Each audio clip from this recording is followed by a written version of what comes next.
아틀란타 유나이티드에 대한 화려한 4에서 0 승리 한 주 후 인터 마이애미 팬들은 축구 중독이 절정에 달했다고 느껴져 그들은 자신들의 팀이 경기를 하고 있는 것을 갈망하고 있습니다.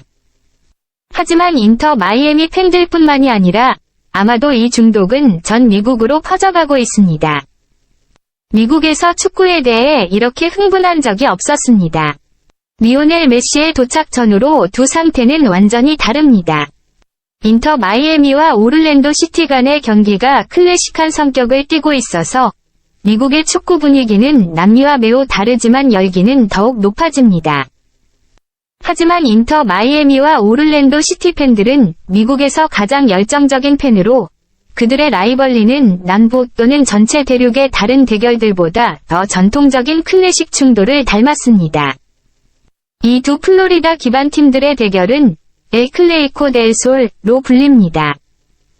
MLS에서 가장 흥미로운 경기 중 하나인 엘 클레이코 델 솔에서 인터 마이애미 팬들이 고향 라이벌에 대한 놀림가창이 있다면 긴장은 반대편에서도 고조되고 있습니다. 오를랜도 시티 팬들은 위노드의 바이스 시티 벽화를 파괴했습니다. 그곳에는 리오넬 메시의 얼굴이 그려져 있었습니다. 오렌지색, 오를랜도의 색깔, 페인트를 뿌려서 그들의 메시를 오렌지색으로 물에 빠뜨리겠다는 명백한 메시지를 보냈습니다. 오를랜도 시티는 자신감이 넘치며 특히 MLS 와어스 오픈컵에서 단 11차례의 맞대결 기록을 고려할 때 오를랜도 시티는 인터 마이애미에 대해 5승 3무 3패로 앞섭니다. 현재에도 오를랜도는 그 통계로 보아 대표적인 라이벌에게 뛰어난 강점을 지니고 있습니다. 전문가들은 메시와 그의 팀이 엘 클레이코 델 솔의 균형을 인터 마이애미 편으로 기울이기 위해 어려운 임무를 맡게 될 것으로 예측하고 있습니다. 아르헨티나 국가대표팀 주장의 팬들은 경기 시작 때의 헤브레인을 보며 불안해집니다. 이로 인해 심판은 경기 시작을 1시간 30분 뒤로 미루어야 했습니다. 메시와 같이 기술적 능력이 뛰어난 선수에게 젖은 경기장은 항상 악몽입니다. 한 번 더, 메시는 그가 보통의 인간이 아님을 증명합니다. 그는 외계인이며 우리 이해를 초월한 존재입니다. 오를랜도 시티는 엘 풀가를 물에 빠뜨리기 위해 계획을 세웠을까요? 자, 그가 그들의 도전에 어떻게 응답하는지 목격합시다. 메시의 비공 공격은 똑똑하고 무서우며 아무도 보라색 유니폼을 입은 선수들이 그들 앞에 서 있는 죽음의 사신을 깨닫지 못했을 때까지입니다. 그 결과는 굉장한 골입니다. 1987년에 태어난 천재는 가슴으로 공을 조절하고 거기에 볼리를 날립니다. 심지어 매누엘 노이어도 고전할 것이고 페드로 갈레스 어스트리큰일 것입니다. 볼 컨트롤에서 마무리까지 완벽한 10점입니다. 의심의 여지가 없습니다. 오를랜도 시티는 어리둥절해하며 방금 무슨 일이 일어난 건지 궁금해합니다.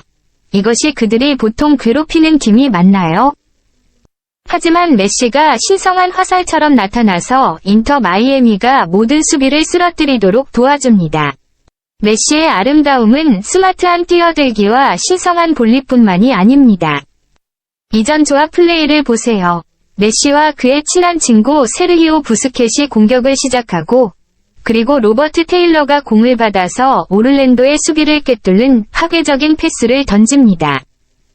메시가 도착하기 전에는 타일러에 대해 많이 알지 못했지만 지금은 그를 엘풀가의 로베르트 레반도프스키로 칭송하고 있습니다.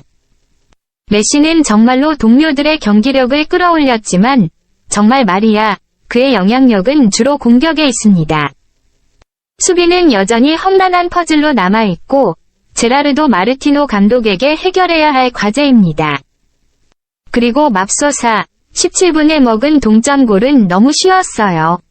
마르티노 감독은 어려운 작업이 기다리고 있음을 알고 있습니다. 인터 마이애미의 수비는 그 코너킥 이후 너무 혼란스러웠고 아라우호의 골을 막을 수 없었으며 캘렌더는 무기력했습니다. 최근 수비 기록은 불안정한데요. 지난 10경기 중에서 단 한 번만 깨끗한 시트를 유지했습니다. 이것은 가능한 빨리 고쳐야 할 부분입니다. 하지만 여기에는 희망의 빛이 있습니다. 친구들. 메시가 있다면 팀의 자신감이 천천히 솟아납니다. 그가 필드에서 세상의 차이를 만들고 있습니다. 동점골 이후 올랜도는 압박을 가하려고 했습니다. 하지만 그들은 메시의 위험한 슛에 반복해서 경합했습니다. 31분에는 메시가 5명의 수비수로 둘러싸여 있었습니다. 엘플가는 여전히 춤을 추며 크로스바를 때리고 우리는 그 소리를 한국에서까지 들을 수 있었습니다. 전반 종료 직전에는 메시가 관중들을 다시 경합시켰습니다. 자유킥으로 그의 데뷔 기적적인 골을 복제하려고 했습니다. 하지만 이번에는 올랜도 시티의 골키퍼 갈레세가 놀라운 반사구로 그를 막아냈습니다. 메시가 얼마나 효과적으로 공격을 주도하는지 보면 모두가 다음 골은 홈팀에게 올 것이라고 믿습니다. 그리고 오래 기다릴 필요가 없었습니다. 두 번째 경기가 시작된 지 얼마 되지 않았는데 심판이 페널티 지점을 가리키더니 호세프 마르티네즈가 안토니오 카를로스에 의해 박스 안에서 파울을 당했습니다. 그리고 인터 마이애미가 페널티를 받았습니다. 메시가 차지할까요? 인터 마이애미에서의 두드러진 위치를 고려하면 메시가 앞으로 나와 페널티를 차지하는 것이 당연한 일처럼 보입니다.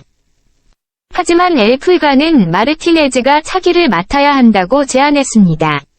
메시는 파울을 당한 사람이 차기를 맡아야 한다고 믿기 때문입니다. 특히 마르티네즈는 스트라이커로서 이 시즌 20경기에서 6골만 기록하며 어려운 시기를 겪고 있습니다.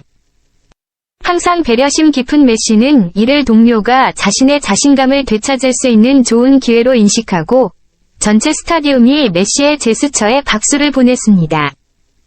마르티네즈는 위대한 메시에게 실망시키지 않았으며 그는 올랜도 골키퍼를 교묘하게 속여 인터 마이애미를 2-1로 만들어냈습니다. 메시의 경우 페널티를 잡는 것이 아닙니다. 그것은 다른 사람들을 최대한 존중하고 공평하게 대하는 것입니다.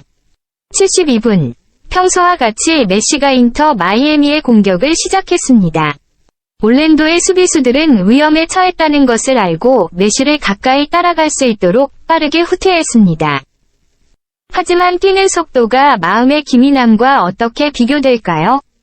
퍼플색의 유니폼을 입은 선수들이 후퇴하는 동안 메시는 이미 올랜도를 공격하기 위한 완벽하게 타이밍된 패스로 팀 동료 로버트 테일러에게 전달하는 계획을 세웠습니다.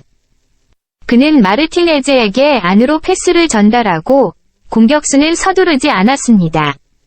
마르티네즈는 디코이 역할을 해서 스포트라이트를 메시에게로 끌어들이고 그리고 이것이군요. 마법 같은 순간 메시의 뛰어남을 정확하게 묘사할 만한 말은 없을 정도로 놀라운 경험이었습니다.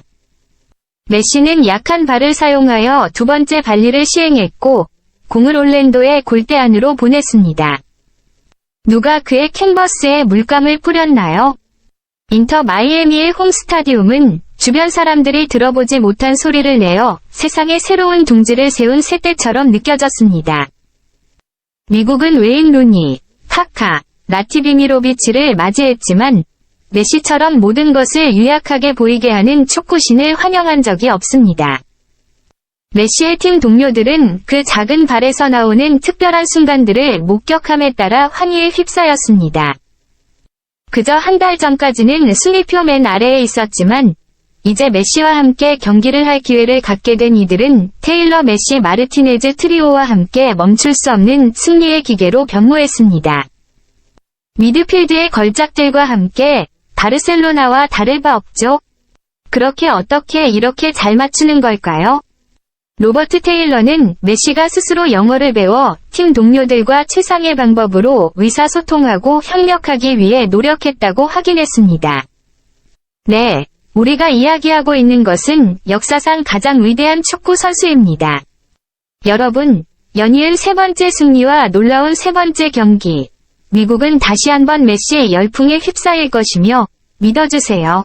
이게 계속될 거예요.